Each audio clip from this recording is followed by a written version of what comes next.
내일부터 나흘간 이재명 정부 출범 후 첫 정기국회 대정부 질문이 열립니다. 국민의힘 지도부는 오늘 부산을 방문해 민심 잡기에 나섰는데요. 어떤 의도가 있는 걸까요? 정치권 쟁점들 전문가와 짚어보겠습니다. 조기현 민주당 법률위 부위원장, 박민영 국민의힘 대변인 나오셨습니다. 안녕하십니까? 반갑습니다.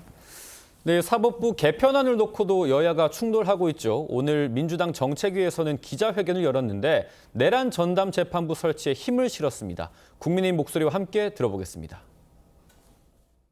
별도 법원을 설치하는 것도 아니고 서울중앙법원 형사합의부에 내란 전담부를 설치하자고 하는 것인데 이게 사실 무슨 문제인지는 잘 모르겠습니다. 사건의 중차대함을 감안한다면 법원이 먼저 주창하고 나섰어야 하는 거 아닌가 생각이 듭니다.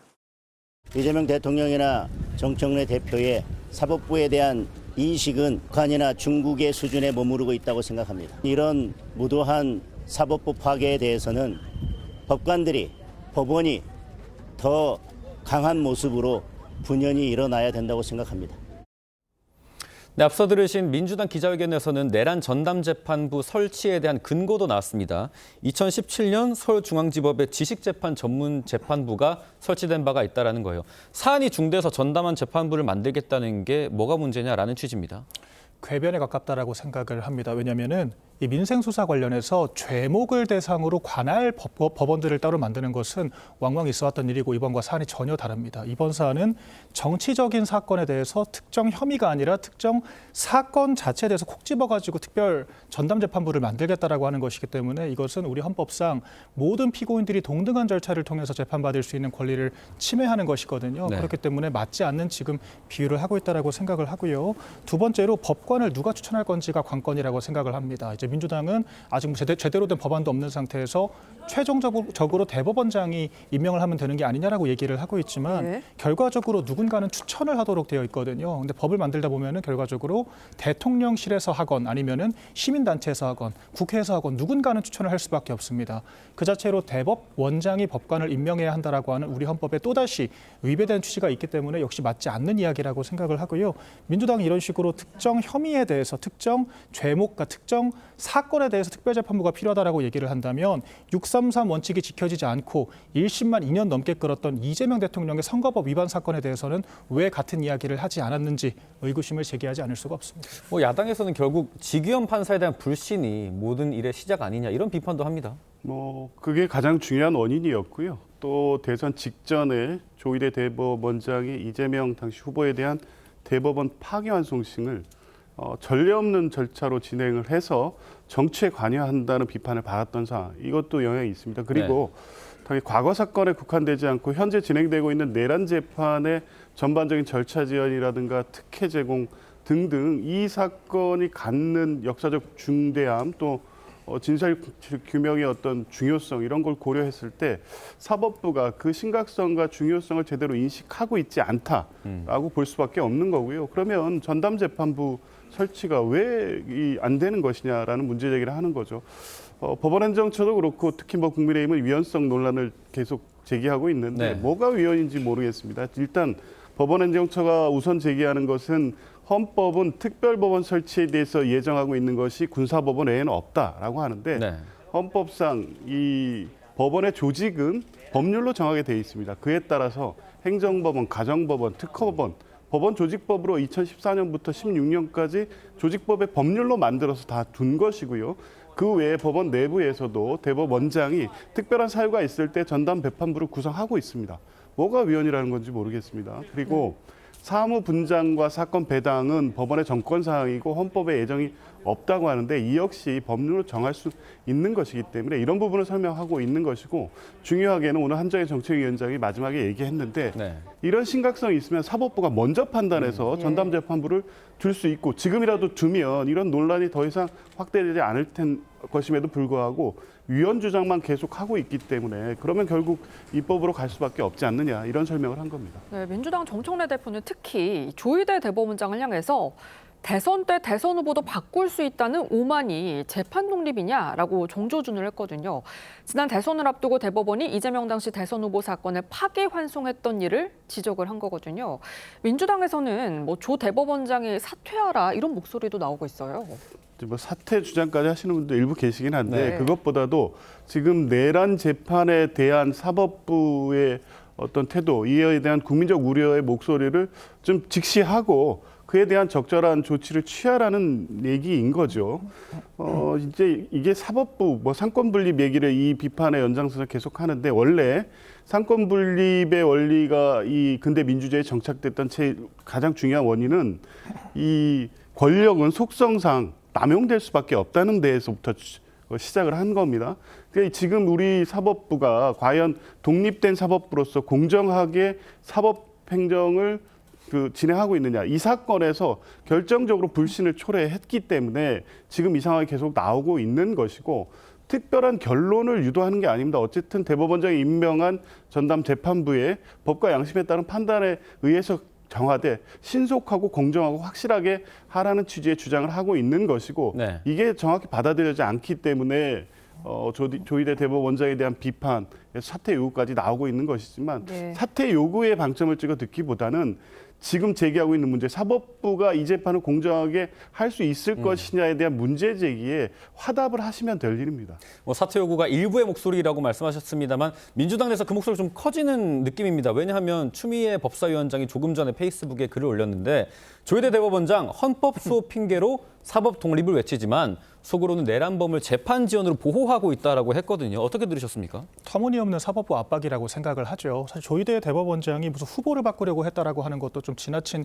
궤변 아니겠습니까? 애초에 이재명 대통령이 후보 당시에 여러 재판들을 받고 있는 상태에서 후보로 선출이 된 것이었고 특히나 이 선거법 위반 사건 같은 경우에는 통상적으로 강행 규정 633 원칙이 지켜졌을 경우에는 이미 피선거권이 박탈되어야 할 사람을 민주당이 무리하게 후보로 선출을 했다라고 하는 겁니다. 그 네. 사건에 대해서 절차에 따라서 재판을 진행을 한 것을 후보를 바꾸려고 했다라고 주장하는 것 자체를 어떤 국민께서 받아들이실까 의구심이 들고요. 지금 민주당이 지기현 판사를 향한 공격도 전 도를 넘었다라고 생각을 하거든요. 지금 문제를 삼는 것이 구속 취소를 했다라고 하는 건데 그 사건은 저희 국민의힘도 공수처가 내란죄 수사 관할권이 없기 때문에 나중에 재심 청구 등의 문제가 발생할 수 있다라고 수차례 지적을 했었고 정확히 네. 같은 논리로 구속 취소가 된 것입니다. 이런 것들은 민주당이 자초한 누더기 사건으로부터 벌어진 문제거든요. 그리고 지금 지기현 판사에 대해서 이른바 룸살롱 의혹까지 그 사실 출처불명한 사진 한 장만을 가지고 제기를 했다가 제대로 된 증거도 지금 입증하지 못하고 있는 상태지 않습니까? 결과적으로 사법부만 압박을 하고 있는 것이기 때문에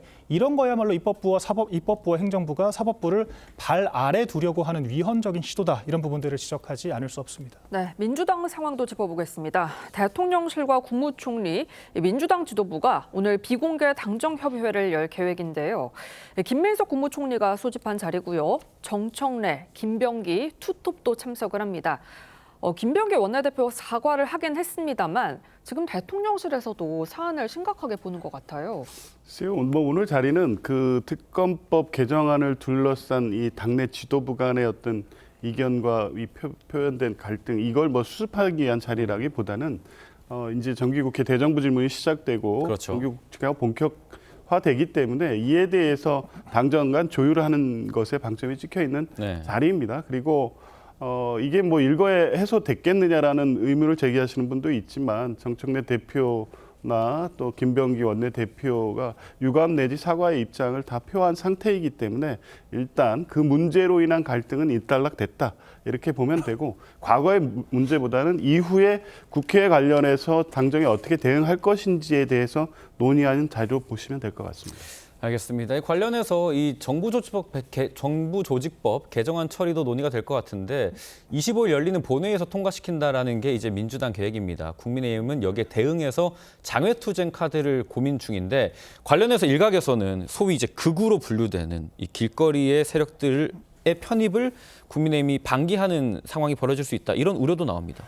저는 아직 조금 선제적인 우려라고 생각이 되고요. 사실 지난 그 민주당 내에서 벌어졌던 투톱 간의 갈등 사태에서 가장 큰 피해자는 다름 아닌 저희 국민의힘입니다. 예. 저희는 원내대표 간의 구속력 있는 합의를 한 상태에서 14시간 만에 파기를 당한 거거든요. 그래서 구체적으로는 지난 일주일간 월요일부터 사실 그 여야정 협의체가 있으면서 회담이 있으면서 대통령이 여야 간의 어떤 화해를 중재하는 그런 모습들이 있었거든요. 그렇습니다. 그 뒤로 저희가 3번이나 뒤통수를 맞았습니다. 첫 번째가 바로 다음 날 있었던 정청래 대표의 교섭단체 대표 연설이었죠.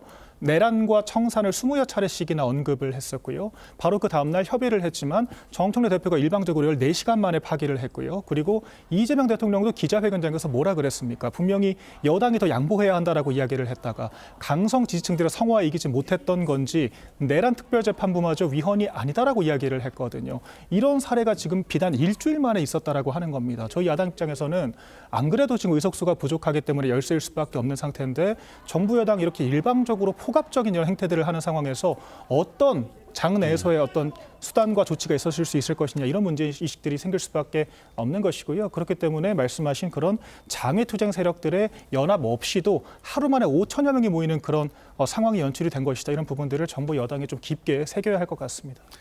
네, 이 정부의 금융감독원 조직 개편을 놓고도 금융감독원 직원들의 반발이 상당히 거셉니다. 직원들 향해서 방송인 김어준 씨가 이렇게 얘기한 것이 상당히 논란입니다. 들어보시죠. 취업 자유가 있으니까 퇴사하겠다는 사람은 퇴사하라고 해야죠. 지금 공공기관 지정하는 것에 대해서 반발하는 거잖아요. 내가 들어왔던 직장은 내가 그린 그림은 이게 아니야 생각할 수 있으니까 퇴사를 다 받아줘야 된다는 거죠. 저는. 퇴사를 전원을 다 받고 새로 뽑아야 돼요. 네, 들으신 것처럼 방송인 김어준 씨 취업의 자유가 있으니 불만이 있는 직원들은 퇴사하라는 건데 금감원 내부에서도 반발이 나왔고요. 국민의힘에서도 힘들면 그만 살아라 이 말과 다르지 않다. 잔인한 막말이다 이런 비판이 나왔거든요. 글쎄요. 영향력 있는 분이니까 김어준 씨 발언에 관심을 갖고 이에 대해 비판을 할 수는 있겠습니다만 그걸 저희가 일일이 다 평가할 문제는 아니라고 보고 국민의힘이 최근에 김어준 씨를 대통령이라고 표현하더라고요. 충정로 대통령이라고. 예, 그런 정도로 위압감을 느끼고 있으면 그 논리에 반박할 수 있는 다른 꼭 이 사안에 국한하는 건 아닙니다만 그 영향력을 축소시킬 수 있도록 국민적 그 설득력을 갖는 정치를 하시면 될 일이지. 네. 김어준을 콕 찍어서 김어준을 비판하는 게 야당에 유리하고 여당에 불리하다 이런 인식으로 앞으로 하시면 오히려 그 김어준 씨 같은 분들의 영향력에서 더 벗어나지 못할 거다라는 말씀을 드리고 싶고 금융위원회 개편 관련해서는 금융정책과 금융감독 기능이 중점대에 있음에서 오는 비효율을 해소하기 위한 겁니다. 그러니까 평생 직장으로 살아온 이 직원분들의 혼란과 이 문제제기, 비판 저는 있을 수 있다고는 보는데요. 전 국가적 차원에서 필요한 정책이라는 측면에서 보면 수용될 수밖에 없는 것이고 그 과정이 어떻게 될지는 모르겠습니다만 김어준 씨가 말씀하시는 것처럼 그렇게 되겠습니까? 일부 요구될 수 있는 조건이 있다면 수용이 될 것이지만 적어도 정부 조직법 개편 안대로 금융정책과 금융감독 기능을 분리하는 것이 우리 전체 금융정책에 있어서 유리하다고 그리고 효율적이라고 판단한 정부의 입장대로 가는 것이 맞다고 봅니다. 네, 내일 이제 대정부 질문이 시작이 됩니다. 그 내용 좀 짚어볼 텐데 내일은 정치, 16일은 외교와 통일 분야, 17일은 경제고요. 18일은 교육과 사회 분야 순으로 진행이 됩니다. 국민의힘에서는 이 정치 분야에서 삼선의 이미자 의원이 첫 타자로 나서고 신성범 의원, 법사위 곽규택 의원도 가세한다라고 합니다. 대정부 질문 기간 동안 이 국민의힘이 가장 주요하게 파고들 부분은 뭘까요? 일단 저희 대전략이라고 하면은 저희가 사실 5선의 나경원 의원이 법사위 간사로 나서주지 않았습니까? 이런 것들이 새로운 지도부가 출범하고 나서 조금 더 구심력이 있고 발언권이 있는 중진들을 중심으로 조금 공세적으로 가자라고 하는 취지가 반영이 됐던 거거든요. 네. 이번 대정부 질의 같은 경우에도 첫 번째, 두 번째 타자로 나서는 의원들이 이미자 3선 의원, 신성범 3선 의원들이기 때문에 그렇습니다. 이런 기세를 좀 같이 밀고 가자라고 하는 취지가 있는 것이고요. 정치 분야에서는 역시나 이 내란 특별재판부를 비롯해서 이런 민주당과 특검 주도의 야당 탄압 문제를 깊게 짚지 않을까라고 하는 생각이 듭니다. 지금 특검의 수사기간 연장 또한 실효가 없는 상황인데도 불구하고 무조건적인 강성 지지층들의 성화에 이기지 못해서 만 14시간 만에 합의를 파기해버린 그런 상황이었거든요. 네. 이런 상황에서 이렇게 무자비하게 야당을 수사를 하고 심지어는 대통령까지 나서서 위헌이냐 아니냐까지 규정을 하는 이런 문제 상황들에 대해서 우리 국민들께서 어떻게 바라보실지에 대해서 저희가 집중적으로 규명할 필요가 있을 것 같습니다. 네, 민주당은 내일 정치 분야 대정부 질문 첫 타자가 박성준 의원이거든요. 이 비상계엄 이후에 최선봉에서 야당을 비판해온 분이라서 내란 세력 척결이라든지 위헌정당 해산을 부각을 시킬 것 같아요. 일단 이번 이 정기 국회의 정부 여당 핵심적인 과제는 계속 강조해 왔던 것처럼 내란 청산 그리고 또 하나는 회복과 성장입니다. 내란 청산 관련해서는 지금 특검의 수사가 여전히 계속되고 있고 연말까지 또 연장된 기간까지 고려하면 그 이후까지 수사가 완료되게 돼 있는데 전체적으로 특검이 수사를 잘하고 있지만 핵심 피의자 피고인인 윤석열 전 대통령, 김건희 여사 등을 포함한 중요 임무 종사자까지 재판이나 수사에 적극적으로 응하지 않고 있는 상황이 계속되고 있고 그래서 더 적극적인 수사가 필요함에도 불구하고 국민의힘은 이것을 정치 보복 프레임으로 비판하고 있습니다. 이 부분에 대해서 국회를 통해서 국민께 정확히 알릴 필요가 있는 거죠. 왜 내란이 청산되어야 되느냐? 내란 청산을 위한 지금의 현 상황은 어떤 것이냐? 이걸 정부를 통해서 확인할 필요가 있는 거고 더 중요하게는 아마 이제 박성준 의원의 정치 분야에서는 이제 그런 부분이 강조되겠지만 이후 외교 경제 분야에서는 내란으로 초래된 혼란을 수습하고 우리 대한민국이 다시 정상 궤도로 올라가서 성장 할 수 있도록 하는 데 있어서 정부가 어떤 구상을 갖고 있고 어떤 계획을 하고 있는지에 대해서 묻고 그에 대한 답을 들음으로써 국민들께 네. 안정적으로 우리 대한민국호가 가고 있다는 것을 잘 드러내는 그런 국회로 만들기 위해서 대정부 질문을 준비하고 있습니다. 네, 이렇게 내일 대정부 질문을 앞두고 오늘 국민의힘 지도부는요, 이 구속된 손현보 목사의 교회를 찾아갔습니다. 그런데 장동혁 대표가 이야기한 손현보 목사의 구속 이유에 대해서 화제가 상당히 쏠리고 있습니다. 직접 들어보시죠. 손현보 목사님에 대한 구속은 손현보 목사님 개인에 대한 것이 아닙니다. 모든 종교인에 대한 탄압입니다. 반인권의 문제라고 생각합니다.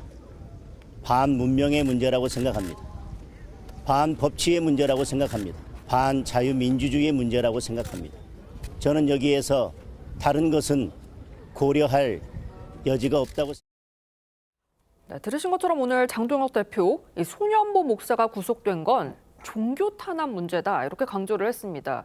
이 손현보 목사는 사전 선거 운동을 한 혐의로 구속된 상태인데 종교 탄압이다. 어떻게 들으셨나요? 일단은 사전 선거 운동을 가지고 목사를 구속까지 하는 케이스가 굉장히 드물기는 하거든요. 예. 그래서 지금 민주당이 사실상 이 과거 이 선거법 위반 사례보다 세이브 코리아 집회를 좀 겨냥하고 보수 우파 진영에 좀 힘을 빼기 위해서 무리한 수사를 하고 있는 게 아니냐라고 하는 의구심이 생길 수밖에 없는 대목입니다. 그렇기 때문에 교회 압수수색이라고 하는 극단적인 수사 방식까지 도입을 한 것이 아닌가라고 하는 생각을 들고요. 오죽하면 그것에 대해서 미국의 트럼프 대통령마저도 교회를 압수수색하려고 했느냐라고 하는 사실 문명국에서 있어서는 안 될 일이다라고 하는 취지에서의 문제 제기를 하기도 했었거든요. 이런 부분들에 대해서 숙고를 할 시간조차 없이 손현보 목사에 대한 이런 구속영장이 기습적으로 발부가 됐기 때문에 이런 것들은 단순하게 이런 정치적인 선거법 위반 사례를 수사하기 위한 통상적인 절차에서 벗어나는 것이 아니냐라고 하는 의심을 가질 수밖에 없는 것이고 그에 대해서 항의 메시지를 낸 것이다라고 생각이 됩니다. 동의하십니까?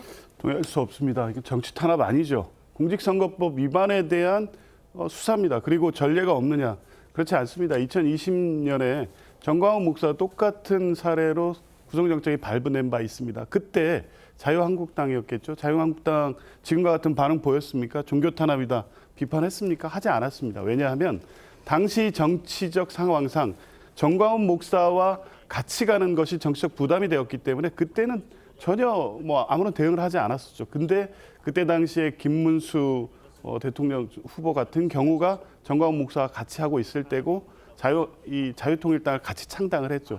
그 외에 다른 그 당시 그 자유한국당 의원들이 종교 탄압이란 비판을 한 적이 없습니다. 왜냐하면 공직선거법 위반에 대한 엄정한 법 집행일 뿐입니다. 그 이상도 그 이하도 아닌 거죠. 현행 공직선거법상 종교인은 직무를 이용해서 선거운동을 할 수 없게 돼 있고요. 예. 특히 종교가 미치는 영향, 그러니까 다수의 교인들을 상대로 정치적 발언을 할 경우에 선거 결과를 왜곡시킬 수 있다는 문제 때문에 엄격히 처벌하고 있는 겁니다. 그뿐입니다. 여기에 어떤 정치가 왜 개입이 돼 있습니까? 그런 측면에서 보면 이 수사를 오히려 정치적으로 이용하는 것은 국민의 힘이다. 이렇게 말씀드릴 수밖에 없습니다. 알겠습니다. 지금 대응 수위를 상당히 높이고 있는 국민의힘에서는 이 타운홀 미팅에서 있었던 발언 횟수, 제지까지 지적을 하고 나섰습니다. 이재명 대통령 주재로 강원도에서 열린 이 미팅에서 벌어진 일 때문인데요. 보고 오시죠. 지사님도 좀 참으시죠. 우리 일단 동료들 얘기 이 듣는데 세 분 좋은 얘기라서요. 한 가지만 좀. 나중에 아시죠, 나중에. 저 네. 대통령님 제가 간단하게 좀 말씀 좀 드리겠습니다. 아니요. 여기는 대통령과 우리 도민들이 대화하는 자리고 김진태 지사님 말씀을 좀 들으면 좋은데 오늘은 자리의 취지가 그런 게 아니어서 꼭 강원도 입장에서 하실 말씀이 있으면 대통령실로 따로 문서를 보내주시면 제가 한번 보겠습니다. 네, 보신 것처럼 김진태 강원지사가 한마디씩 하려고 합니다만 이 대통령이 저렇게 죄질을 하는 모습이에요. 국민의힘에서는 뭐 발언 기회까지 차단하는 거 아니냐 이런 지적도 있거든요. 자유민주주의에서 발언권 자체를 박탈을 하고 토론 자체를 못하게 만든다는 것이 얼마나 부적절한지는 제가 굳이 설명할 필요가 없다라고 생각을 하고요. 우리나라가 중앙집권형의 권력 구조를 가지고 있기는 하지만 지자체장과 협력하지 않고서는 이를 수행할 수가 없는 것이고 김진태 지사가 아직 1년 남짓한 임기가 남아 있습니다. 그런데 임기가 남은 이런 현직 도지사의 발언까지 제지를 하면서 그것이 대통령과 마치 국민들이 단독으로 만나는 시간인 것처럼 이야기를 하는 것은 부적절한 것을 넘어서 관권 선거 문제가 불거질 수 있다라고 생각을 하고요. 실제 민주당이 지난 총선 당시 민생 토론회에 대해서 고발 조치까지 한 바가 있다라고 하는 점을 제가 짚어드리겠습니다. 뭐 짧게 이제 이재명 대통령이 단체장이 어딘가에 따라서 너무도 다르다 이런 하소연도 있습니다. 그렇지는 않고요. 네. 이 그 자리의 취지 때문에 그런 것 같고 과거 그 토론회 전에 했던 지역들 있지 않습니까? 거기서 오히려 단체장들의 발언이 잘못돼서 지역 주민들에게 또 비판받는 사례들도 있었기 때문에 대통령과 지역 주민의 자리라는 취지를 살리기 위한 것이었지 정치적 어떤 그 다른 문제를 개입시킨 건 아니라고 봅니다. 네, 지금까지 정치권 쟁점 짚어봤습니다. 두 분 말씀은 여기까지 듣겠습니다. 감사합니다.